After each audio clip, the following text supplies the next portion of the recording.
Hello students, welcome to ইজিলেশন। আজ তোমাদের জন্য নিয়ে এসেছি নবম শ্রেণীর কোষে দেখি 18-এর তৃতীয় পার্ট। এর আগে এই চ্যাপ্টারের উপর আরও দুটো পার্ট আলোচনা করা হয়েছিল।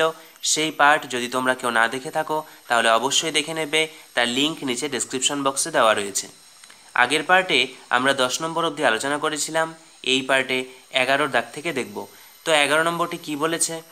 আজ আমার বন্ধু রজত একই বেগে দৌড়ে স্কুলের বৃত্তাকার মাঠটি যে সময়ে একবার প্রদক্ষিণ করলো, একই বেগে মাঠের ব্যাস বরাবর দৌড়তে 30 সেকেন্ড কম সময় নিল।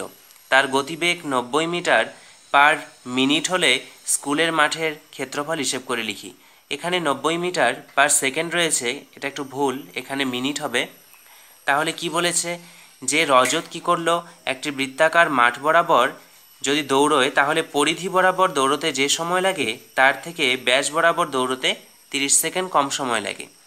সেখান থেকে আমরা মাঠের ব্যাসার্ধ বের করে নেব, তারপর সেই স্কুলের মাঠের ক্ষেত্রফলটা বেরিয়ে যাবে। তাহলে আমরা ধরে নিলাম যে এটি হলো একটি বৃত্তাকার মাঠ। এবার আমার বন্ধু রজত কি করলো, প্রথমেই পরিধি বরাবর দৌড়লো, তারপর কি করলো, ব্যাস বরাবর দৌড়লো। ঠিক আছে, তাতে সময়টা কম লাগলো 30 সেকেন্ড। এবার আমরা ধরে নিলাম যে এই বৃত্তাকার মাঠের ব্যাসার্ধ হচ্ছে আর একক। ঠিক আছে, এবারে দেখো বলা রয়েছে যে গতিবেগ হচ্ছে 90 মিটার পার মিনিট। ঠিক আছে, এবার 1 মিনিট মানে হচ্ছে 60 সেকেন্ড, অর্থাৎ 60 সেকেন্ডে যায় 90 মিটার। ঠিক আছে, এবার 60 সেকেন্ডে যদি 90 মিটার যায় তাহলে 1 সেকেন্ডে কতটা যাবে? 1 সেকেন্ডে যাবে 90/60 এত মিটার। এবার দেখো 0 0 কাটা যায়, একে 3 দিয়ে কাটলে 3 হবে, একে 3 দিয়ে কাটলে 2 হবে, সমান সমান 3/2 মিটার। এবার এটা মানে কি আসবে? 1.5 মিটার। ঠিক আছে, এবার দেখো 1 সেকেন্ডে যায় 1.5 মিটার, তার মানে রজতের দৌড়ানোর গতিবেগটা কত? 1.5 মিটার পার সেকেন্ড। ঠিক আছে, এবার দেখো বলা রয়েছে যে প্রথমে সে কী করে, পরিধি বরাবর দৌড়োয়। এবার এটা যখন পরিধি বরাবর দৌড়বে, এবার ব্যাসার্ধ বলেছে আর, তাহলে পরিধি কি হবে? 2πr।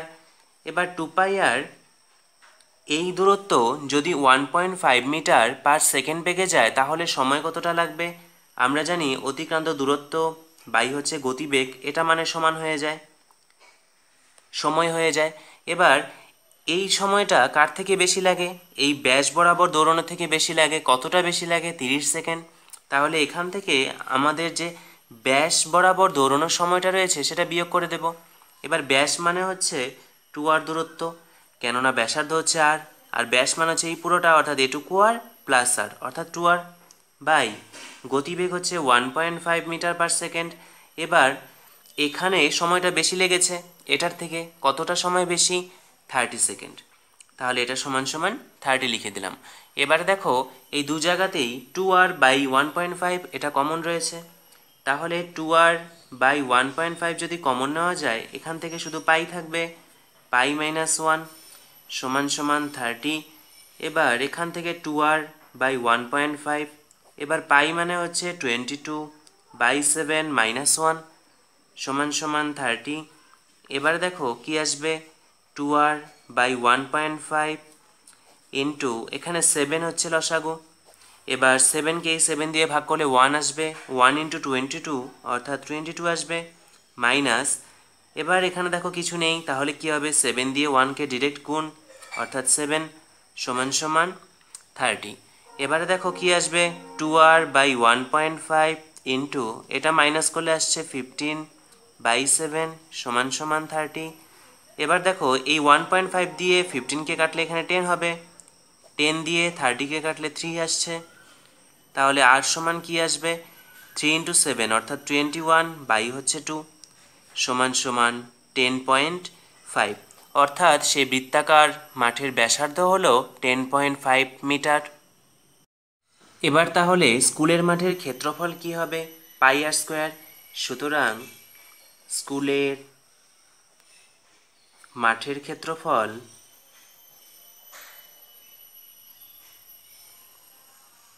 πr²। এবার দেখো পাই মানে হচ্ছে 22 বাই 7 ইন্টু আর স্কোয়ার। এবার আর মানে হচ্ছে এই 10.5, বা আমরা এই 21/2ও লিখতে পারি, এটাই লিখে দিচ্ছি। 21/2 ইন্টু 21/2 এত বর্গমিটার হবে। এবার দেখো 7 দিয়ে একে কাটলে 3 আসছে, 2 দিয়ে একে কাটলে 11 হচ্ছে। এবার এই গুণটা করলে কত আসছে? এই গুণটা করলে আসবে 6, 9, 3 বাই হচ্ছে 2। এবার এটা মানে কি আসবে? এটা মানে আসবে 346.5 মিটার স্কোয়ার, অর্থাৎ বর্গমিটার। তাহলে আমরা বের করতে পারলাম যে স্কুলের মাঠের ক্ষেত্রফল হবে 346.5 বর্গমিটার। 12 দাগের অঙ্কটি বলেছে বকুলতলার বৃত্তাকার মাঠের বাইরের চারিদিকে একটি সমপরিসরের রাস্তা আছে। রাস্তাটির বাইরের সীমারেখার দৈর্ঘ্য ভিতরের সীমারেখার দৈর্ঘ্য অপেক্ষা 132 মিটার বেশি। পথটির ক্ষেত্রফল 14,190 বর্গমিটার হলে বৃত্তাকার মাঠটির ক্ষেত্রফল কত হবে হিসেব করে লিখি। দেখো এখানে একটি বৃত্তাকার মাঠের কথা বলা হয়েছে, যার চারদিকে একটি সমপরিসরে রাস্তা রয়েছে। আবার বলা রয়েছে যে রাস্তা সহ যে বাউন্ডারিটি হবে সেটি হচ্ছে 132 মিটার বেশি। তাহলে সেই বৃত্তাকার মাঠটির ক্ষেত্রফলটা বের করতে হবে। ধরে নিলাম এটি হচ্ছে সেই বৃত্তাকার মাঠ। এবার এই মাঠের চারপাশে কি রয়েছে? সমপরিসরের একটি রাস্তা রয়েছে। ধরলাম রাস্তার বাউন্ডারি হচ্ছে এটা। এবার এই যে মাঠটি রয়েছে, শুধু মাঠটি, তার ব্যাসার্ধ ধরলাম R1, এবং রাস্তা সহ যে মাঠ হবে সেটার ব্যাসার্ধ ধরলাম R2। এবারে বলা রয়েছে যে বাইরের সীমারেখা, অর্থাৎ এই যে রেখাটা রয়েছে এর দৈর্ঘ্যটা এই ভেতরের সীমারেখার থেকে 132 মিটার বেশি। অর্থাৎ এই ভেতরের বৃত্তের পরিধি থেকে বাইরের বৃত্তের পরিধিটা কি হবে? 132 মিটার বেশি হবে। এবার দেখো বাইরে যে বৃত্ত রয়েছে তার ব্যাসার্ধ হচ্ছে R2, তাহলে তার পরিধি কি আসবে? 2πr2। এবার এখান থেকে আমরা বিয়োগ দেব ভিতরের বৃত্তের যে পরিধি হবে সেটা। এবার ভিতরের বৃত্তের ব্যাসার্ধ হলো R1, তাহলে পরিধি হবে 2πr1। ঠিক আছে, এটার বিয়োগফলটা কত হবে? 132। এবারে দেখো এখান থেকে 2π কমন যাচ্ছে, তাহলে 2π যদি কমন নেওয়া যায় কি পড়ে থাকবে? R2, এখান থেকে R1 ইকুয়াল 132। এবার 2 দিয়ে দেখো একে কাটা যায়, কত আসবে? 6, এখান থেকেও 6। এবার পাই মানে হচ্ছে 22/7 into R2 minus R1 equal 66। এবার দেখো 22 দিয়ে একে কাটলে 3 আসছে, তাহলে R2 মাইনাস R1, এটা মানে আসছে 3। ঠিক আছে, এবার দেখো বলা রয়েছে যে রাস্তাটির ক্ষেত্রফল 14,190 বর্গমিটার, অর্থাৎ এই যে জায়গাটা রয়েছে রাস্তাটুকু। ঠিক আছে, এবার রাস্তার ক্ষেত্রফল আমরা কিভাবে বের করব? এই রাস্তা সহ যে বৃত্তটা রয়েছে তার ক্ষেত্রফল নেব, সেখান থেকে বাদ দিয়ে দেবো এই ভেতরের অংশের ক্ষেত্রফলটা, অর্থাৎ মাঠের ক্ষেত্রফলটা। তাহলে কি হবে দেখো, রাস্তা সহ যখন দেখব তখন ক্ষেত্রফলটা হবে πr2²। তাহলে এখান থেকে আমাদের মাইনাস করতে হবে ভেতরের যে মাঠটা রয়েছে সেটা, অর্থাৎ πr1²। এবার এই ক্ষেত্রফলটা রয়েছে কত? 14,190 বর্গমিটার। ঠিক আছে, এবার দেখো দু জায়গাতেই কি রয়েছে? পাই রয়েছে, তাহলে পাইটা কমন নিয়ে নিলাম। আবার পাই মানে হচ্ছে 22/7, তাহলে কি থাকবে? R2² minus R1² equal 14190। দেখো এখানে কি রয়েছে? 22/7। এবার এখানে দেখো a² মাইনাস b², এই সূত্রটা প্রয়োগ করা যায়। তাহলে কি আসবে দেখো? a plus B into a minus B সমান সমান 14190। এবারে দেখো এই R2 মাইনাস R1 এর মানটা আমরা আগে বের করে রেখেছিলাম। আচ্ছা এখানে দেখো একটু ভুল হয়েছে, এখানে 3 × 7 হতো, অর্থাৎ এখানে 3 হবে না, এটা 21 হবে। ঠিক আছে, তাহলে সেই মানটা আমরা এবার এখানে বসিয়ে দেব। তাহলে কি আসবে? 22/7 into R2 plus R1 into 21 equal 14190। এবার দেখো 7 দিয়ে একে কাটলে 3 আসছে, 3 দিয়ে একে কাটলে কত আসছে? এখানে 4 হবে। তারপর এখান থেকে কত আসবে 730, ঠিক আছে। এরপর এখানে দেখো তো একে 2 দিয়ে কাটলে কত আসছে 11, একে 2 দিয়ে কাটলে 2, 3, 6, 5। আবার দেখো 11 দিয়ে একে কাটলে কত আসবে 2, 1, 5। তাহলে এই R2 প্লাস R1 এর মানটা আমরা কত পাচ্ছি 2, 1, 5। এবার দেখো আমাদের আগে একটা সমীকরণ ছিল R2 মাইনাস R1, এই যে এটা, ঠিক আছে। তাহলে একে আর একে এই দুটোকে আমরা নাম দিলাম। এটিকে দিচ্ছি 2 নম্বর, এটিকে দিচ্ছি 1 নম্বর, ঠিক আছে। এবার কি করব, এই দুটো সমীকরণকে আমরা যোগ করে দেব। তাহলে 1 প্লাস 2, এটা করে কি পাবো দেখো, প্রথমটায় ছিল R2 মাইনাস R1, দ্বিতীয়টার বাপাশে রয়েছে R2 প্লাস R1। প্রথমটার ডান পাশে ছিল 21, দ্বিতীয়টির ডান পাশে রয়েছে 215। এবার এখানে দেখো মাইনাস R1 প্লাস R1 কাটা যায়, তাহলে কি আসবে 2R2 সমান সমান, এটা প্লাস করলে কি আসবে 6, 3, এখান থেকে 2। আবার 2 দিয়ে একে কাটলে কত আসবে 1, 1, 8। তাহলে আমরা কি পাচ্ছি যে R2 সমান সমান হচ্ছে 118। এবার দেখো আমাদের প্রশ্ন করেছে যে বৃত্তাকার মাঠের ক্ষেত্রফল কত। এবার বৃত্তাকার মাঠের ব্যাসার্ধ কিন্তু R2 নয়, সেই বৃত্তাকার মাঠের ব্যাসার্ধ আমরা R1 ধরেছিলাম। তাহলে সেই R1টা কি করে পাবো, এখানে ধরো বসিয়ে দিচ্ছি। তাহলে এখানে কি হবে 2 থেকে পাই, অর্থাৎ 2 নং সমীকরণ থেকে পাই কি পাবো দেখো R2 রয়েছে। এবার R2-র মান হচ্ছে 118 প্লাস R1 ইকুয়াল 215।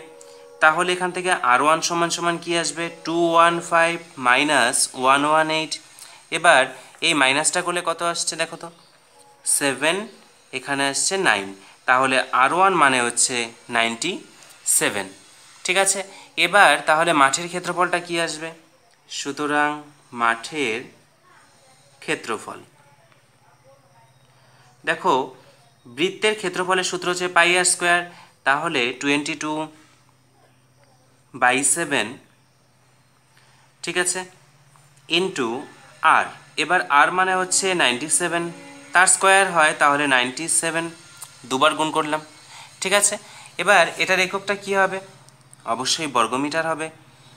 দেখো তো কিছু কাটা যাচ্ছে নাকি, এখান থেকে কিছু কাটা যায় না।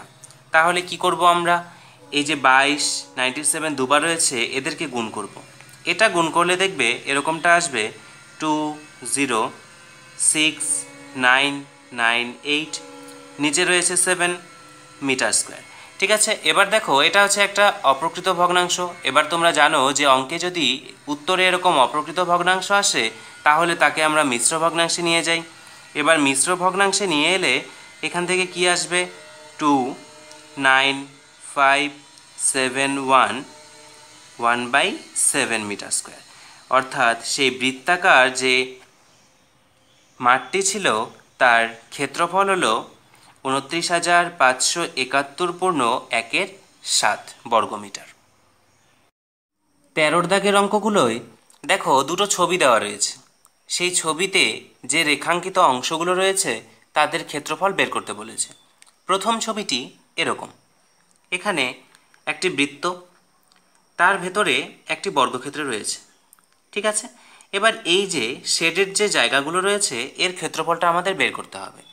দেওয়া রয়েছে যে এই এবিসিডি একটি বর্গক্ষেত্র এবং বৃত্তটির ব্যাসার্ধ 7 সেন্টিমিটার। তাহলে আমরা লিখে নিচ্ছি, বৃত্তের ব্যাসার্ধ যদি আর হয় সেটা দেওয়া রয়েছে 7 সেন্টিমিটার, ঠিক আছে। এবার দেখো তো এই শেডের যে জায়গাটা এটার ক্ষেত্রফল আমরা কি করে পাবো। আমরা যদি প্রথমে এই পুরো বৃত্তটার ক্ষেত্রফল বের করি, সেখান থেকে এই যে বর্গক্ষেত্রটা রয়েছে তার ক্ষেত্রফলটাকে বাদ দিয়ে দিই, তাহলে কি পড়ে থাকবে, নিশ্চয়ই এই শুধু শেডের জায়গাগুলো পড়ে থাকবে। তাহলে চলো তাই করা যাক।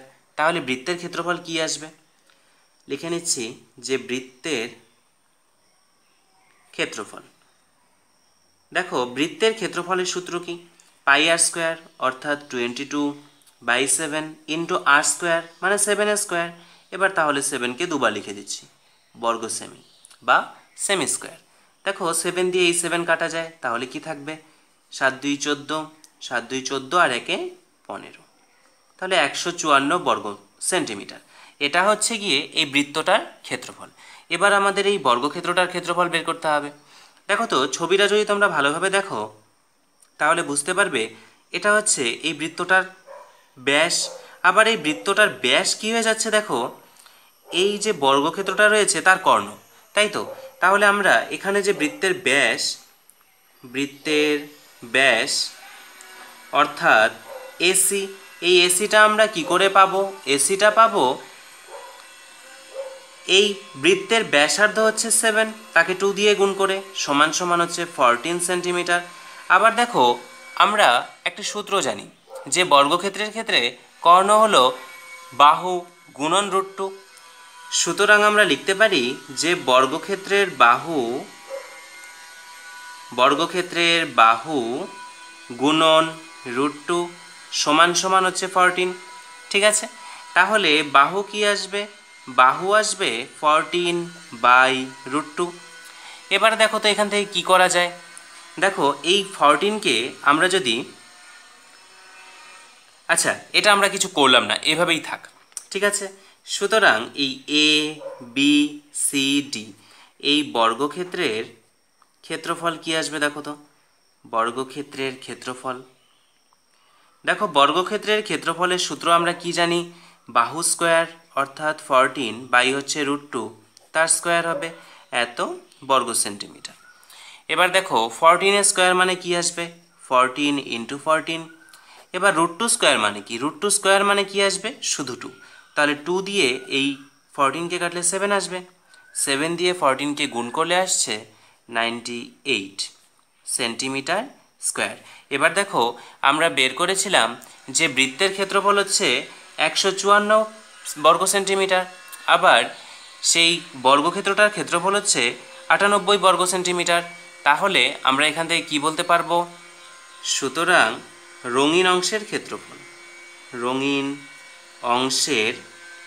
ক্ষেত্রফল কি হবে? দেখো এই রঙিন অংশের ক্ষেত্রফল আগে যে ছিল অর্থাৎ 154, এখান থেকে এটাকে বাদ দিয়ে দেব 98 বর্গ সেন্টিমিটার।